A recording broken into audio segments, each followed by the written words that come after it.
Hola, yo soy Fabiola González Román de la Universidad Autónoma de Nayarit y les voy a presentar esta ponencia que se denomina La infraestructura oculta de la inteligencia artificial, división sexual del trabajo digital y maquila en México.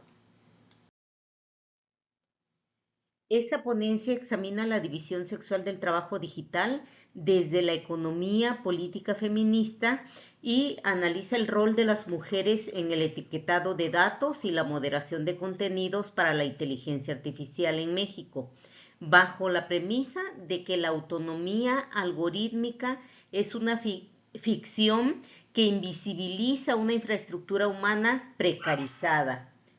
El estudio articula un diagnóstico que integra marcos teóricos sobre el conflicto capital-vida, el trabajo reproductivo y el ghost work o trabajo invisible, con un análisis situado de la maquila digital en hubs mexicanos. El objetivo general es analizar cómo el microtrabajo que desarrollan las mujeres en el etiquetado y moderación de contenidos para la IA reproduce desigualdades de género en México. Existe una falsa inmaterialidad de la IA que promueve un discurso hegemónico corporativo, pero invisibiliza las bases humanas, físicas y ecológicas que sostienen sus algoritmos. Detrás de todas estas entramadas redes hay una fuerza laboral fragmentada y fuertemente precarizada. Hay millones de personas que ejecutan tareas indispensables de anotación de datos, filtrado de textos y clasificación de contenidos en una línea de ensamblaje digital global. Frente a este mito de que el microtrabajo es democrático y libre de discriminación por el sesgo de contratación a ciegas, la evidencia demuestra lo contrario. El capitalismo no disuelve las desigualdades, las reproduce, las actualiza y profundiza viejas estructuras patriarcales y coloniales. Hay una histórica división sexual del trabajo que se reconfigura en el entorno digital de forma eficiente para garantizar la valorización de las corporaciones tecnológicas. Desde la economía política feminista se señala que hay un conflicto capital-vida, dado que se convierte a la existencia humana en insumos descartables, subordinando el bienestar reproductivo al beneficio financiero corporativo. Rosa Luxemburg y María Mais señalan que el capitalismo requiere colonizar y cercar de forma permanente esferas de producción no mercantilizadas e instrumentaliza de forma oportunista el confinamiento doméstico bajo narrativas seductoras de flexibilidad laboral y conciliación familiar. Y de esta manera atrapa a miles de mujeres con responsabilidades de cuidado en una trampa de autoexplotación cotidiana que erosiona la sostenibilidad de sus vidas. Existe una materialidad ecológica y temporal sustentada en infraestructura física, en este funcionamiento ininterrumpido de las redes neuronales que exigen una infraestructura material colosal. También existe el extractivismo minero que destruye territorios del sur global mediante la minería devastadora que extrae litio, cobalto y coltán. También existe una grieta cronopolítica basada en el despojo territorial del planeta que se conecta simétricamente con el despojo del tiempo corporal y psíquico de las mujeres en el hogar. Al privatizar la energía femenina, el capital evita asumir los costos de reproducción social y agudiza la crisis global del cuidado. Las plataformas del microtrabajo deslocalizan las microtareas, ¿sí? Y existen plataformas transnacionales que actúan como intermediarias algorítmicas deslocalizadoras, ¿no? Se convoca a un ejército global anónimo de trabajadores y trabajadoras desprotegidos que compiten en tiempo real en un mercado hipercompetitivo y profundamente desregulado. Existe una flexibilidad asimétrica y una desprotección. Las plataformas clasifican abusivamente a las microtrabajadoras como contratistas independientes o autónomas para eludir las leyes laborales del siglo XX. Entonces hay una privación absoluta de derechos y hay una transferencia total del riesgo y del costo operativo. Las plataformas del microtrabajo se convierten en un tercer turno femenino frente a la clásica doble jornada de empleo asalariado más tareas reproductivas. La digitalización flexible impone un tercer turno. Las mujeres intentan monetizar sus horas residuales de descanso y recreación realizando microtareas para compensar la erosión de los salarios familiares, pero a costas de su reposo personal.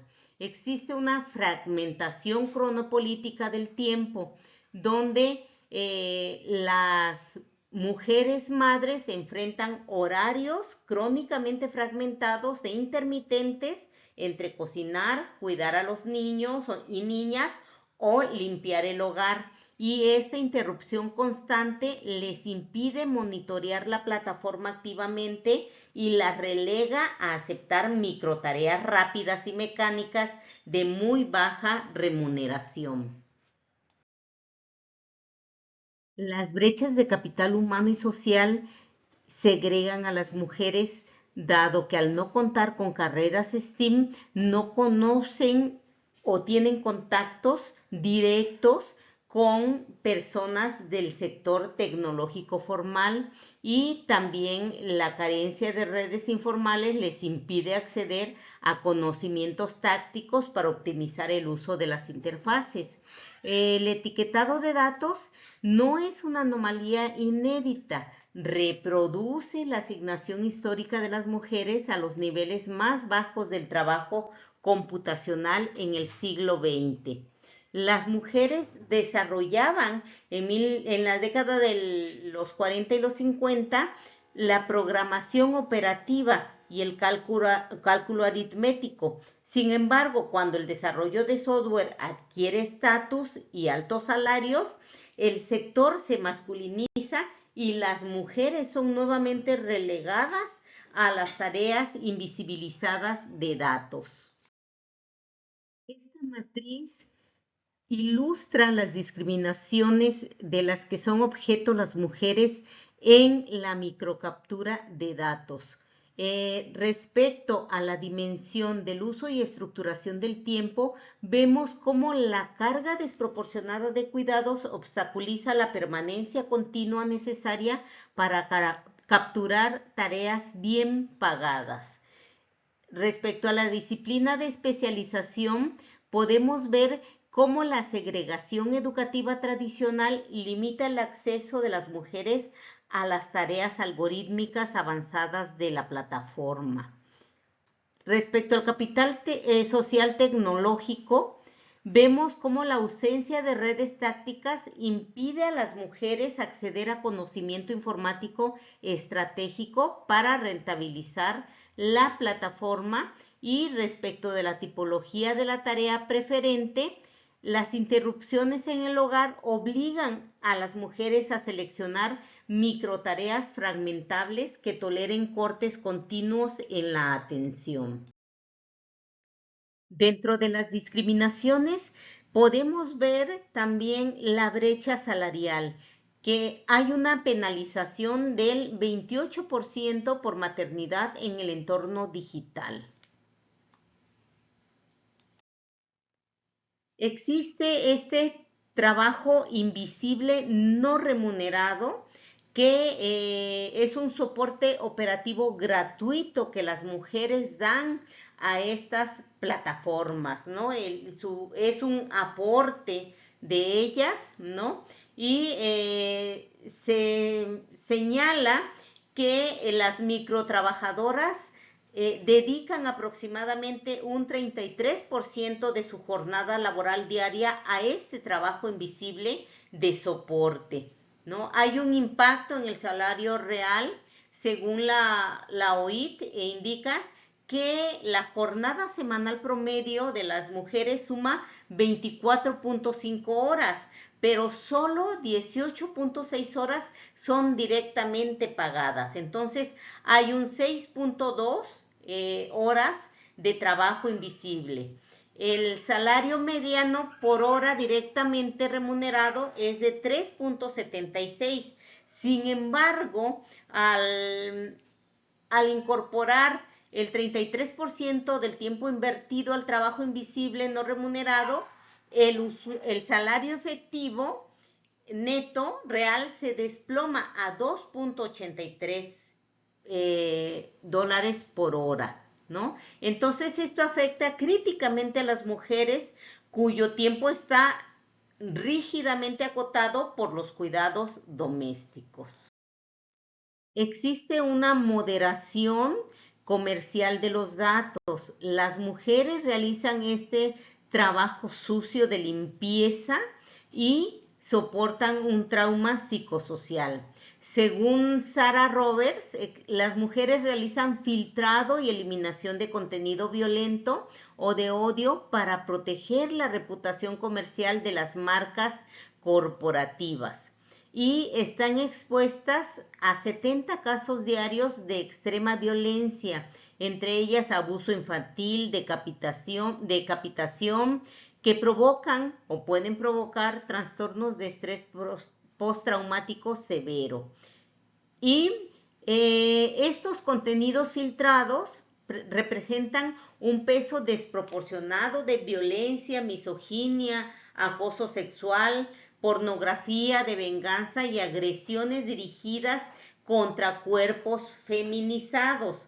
Para las moderadoras, el filtrado implica una agresión simbólica directa contra su identidad corporal, contra su identidad como mujeres, generando un terror psicológico sistemático. Y vemos entonces que hay una destrucción del santuario doméstico. La moderación remota obliga a procesar imágenes de tortura en la misma mesa donde se cría y se reproduce la vida, erosionando la frontera entre la reproducción y el capital. En cuanto a la maquila digital en México, se puede decir que hay una relocalización de procesos de datos hacia México para poder reducir costos. Hay una replicación de estereotipos patriarcales donde se espera docilidad, paciencia ante la monotonía, para poder reclutar a trabajadoras en hubs de Ciudad de México, de Monterrey y de Guadalajara principalmente, ¿no? Además hay una vigilancia algorítmica panóptica. Con el uso de software de vigilancia se mide cuántos clics dan por minuto las mujeres y hay una precisión y una alienación a las trabajadoras. Ellas piensan que son solamente un número de tareas por hora. Tienen que realizar tantas tareas por hora y entonces están pensando solamente en ese número. Hay una superexplotación también de las personas migrantes que han sido deportadas a Tijuana, ¿no? Investigaciones de Alarcón y Cordero señalan que este régimen de deportación de Estados Unidos funciona como una asignación laboral involuntaria hacia la frontera norte. Hay estas personas deportadas que tienen un inglés nativo y una cultura estadounidense, son reclutadas en call centers y plataformas de etiquetado, principalmente en Tijuana. Entonces se está trabajando con base en una explotación de las vulnerabilidades, dado que estas personas carecen de documentos mexicanos legales y carecen de redes de apoyo, y esto los confina a la precariedad y a la exclusión sistémica de la maquila digital.